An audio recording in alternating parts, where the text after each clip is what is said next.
Olá, tudo bem? A gente vai iniciar nossa primeira aula, que são os indicadores da inserção dos jovens no mundo do trabalho. Essa aula é importante porque a gente vai apresentar um pouco empiricamente como que os jovens se inserem no mundo do trabalho e como isso ajuda a compreender os processos de transformação do mercado de trabalho no Brasil e no mundo. A primeira questão que a gente precisa entender é que a juventude ela é um segmento da sociedade que vive um período e um processo de experimentação, construção de autonomia e transição para a vida adulta. Isso aponta que a juventude, de modo geral, ela transita dentro e fora da força de trabalho.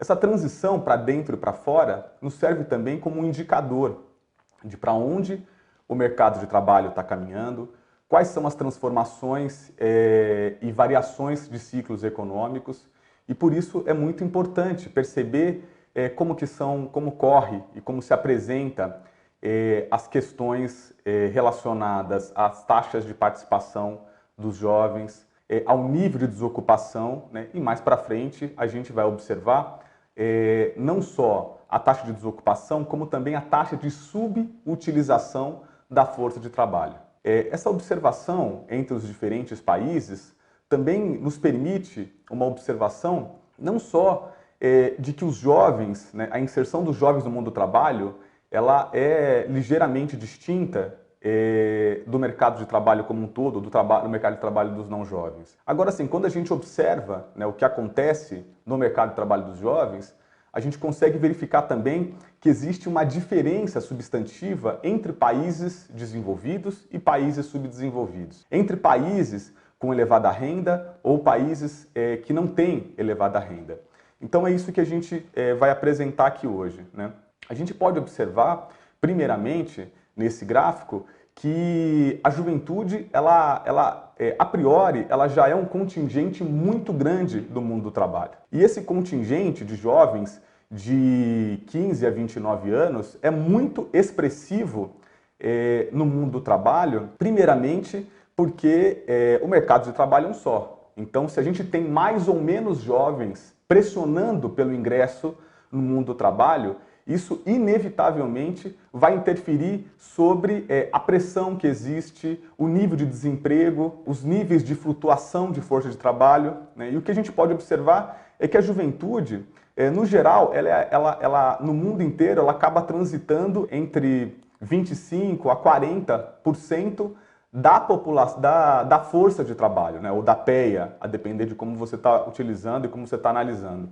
O que a gente identificou é que em 2020 os jovens no mundo eram em torno de 1,8 bilhões, né? O que não necessariamente todos eles estão no mercado de trabalho, mas eles podem potencialmente vir a ocupar e vir a pressionar pelo ingresso. E isso vai depender necessariamente de como se encontra as condições materiais, as condições de proteção social de cada país. Então, o que a gente pode observar de imediato é que também nos países subdesenvolvidos, dado um processo de redução da taxa de natalidade, né, dos países mais com rendas médias superiores, dos países mais desenvolvidos, é que existem mais jovens hoje exatamente na América Latina e na África, né? O que a gente pode observar é que na África 27% da população tem entre 15 e 29 anos. Na América Latina, 1/4, né? O que é um contingente bastante expressivo. Nesse gráfico, né, vocês podem observar que quais são a média de idade, né, de cada continente, né? A gente pode verificar aqui, por exemplo, na África é expressivamente mais baixo do que qualquer outro lugar no mundo, né? Então, a média de idade na África são 18 anos. Na América Latina, 31 anos, né?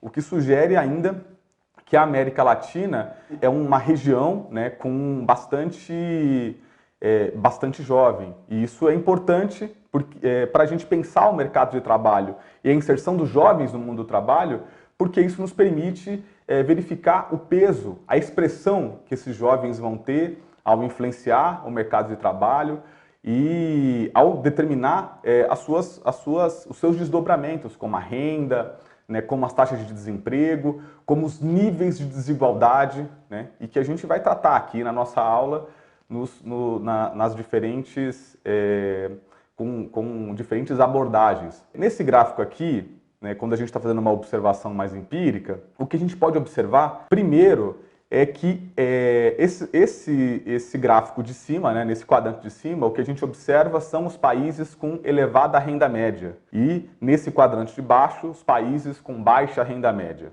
né? Entre os gráficos, né, essas barras da esquerda, esses 4 conjuntos de barras da esquerda são os homens, os 4 da direita são mulheres. Então, o que a gente pode observar, primeiramente, é que nos países desenvolvidos existe uma prevalência, quando a gente olha a posição na ocupação, né, que é essa separação entre o quanto a gente tem de pessoas que estão empregadas, o quanto a gente tem de pessoas que estão trabalhando por conta própria e o quanto a gente tem pessoas que são empregadores ou pessoas que trabalham em atividades, né, em empregos familiares, né, que pode, aí tem uma infinidade, né, que pode ser em pequenos comércios, em que, por vezes, esses jovens que trabalham em pequenos comércios, eles podem, inclusive, nem ter um rendimento pecuniário, podem nem receber salário, né?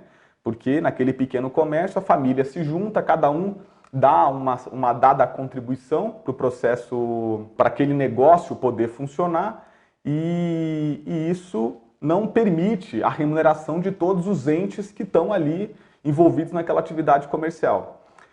O que a gente pode observar aqui nesse gráfico, e isso é bastante contundente, é que nos países desenvolvidos é prevalente a posição de ocupação de empregado.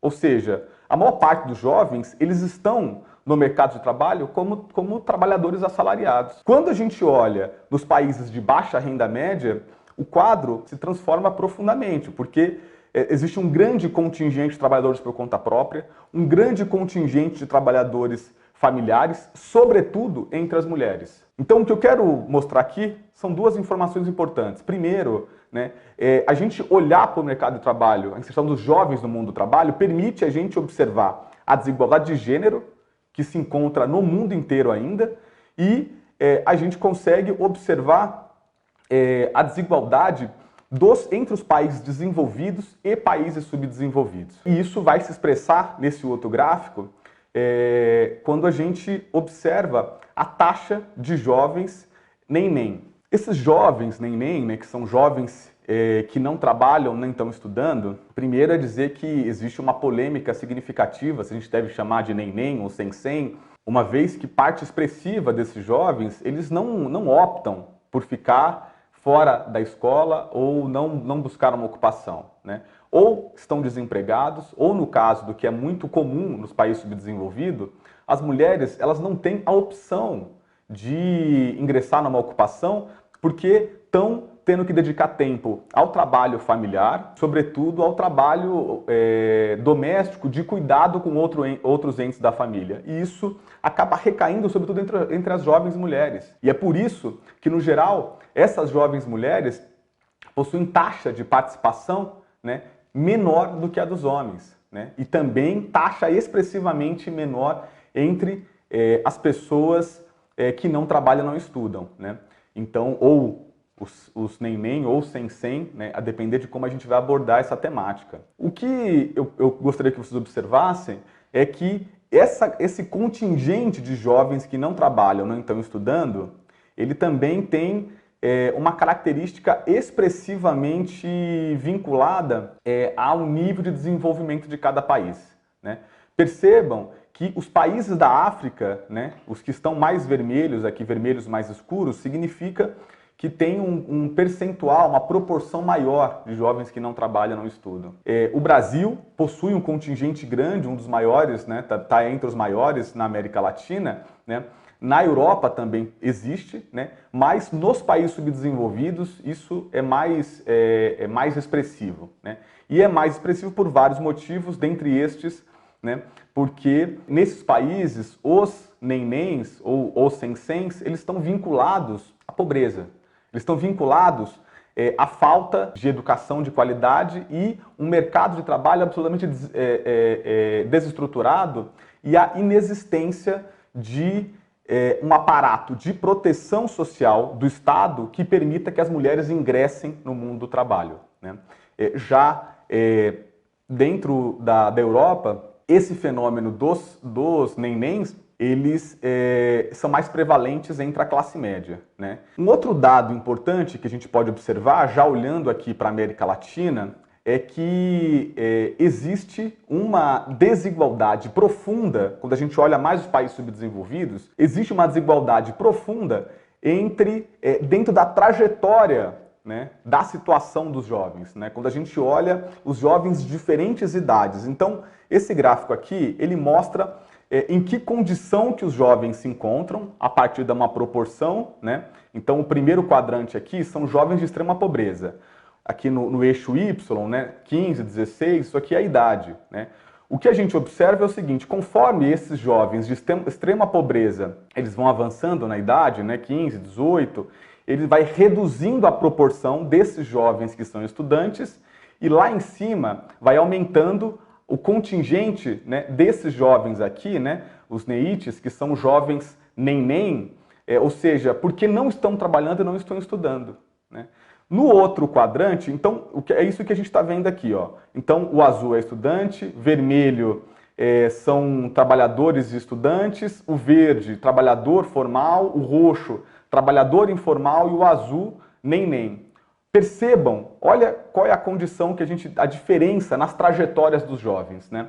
Entre os jovens da extrema pobreza, o que se verifica, no período em que eles saem da escola, eles vão se dividindo, vão aumentando a sua proporção entre jovens no trabalho informal, na condição de sem trabalho e sem estudo. Já, né, na população de classe média, percebam que eles permanecem muito mais tempo estudando e quando ingressam no mundo do trabalho, vão diretamente para o trabalho formal. Então, isso é só um indício, é só uma expressão da desigualdade profunda que a gente verifica no mercado de trabalho na América Latina. Quando a gente for entrar, né, para debater especificamente o Brasil, a primeira questão que a gente precisa observar é que o Brasil ele possui uma das maiores taxas de participação dos jovens na América Latina, né? E essa elevada taxa de participação dos jovens na América Latina, né, especificamente no Brasil, nos diz algo, sobretudo, sobre o nosso nível de desenvolvimento e sobre as características estruturais do nosso mundo do trabalho. Características essas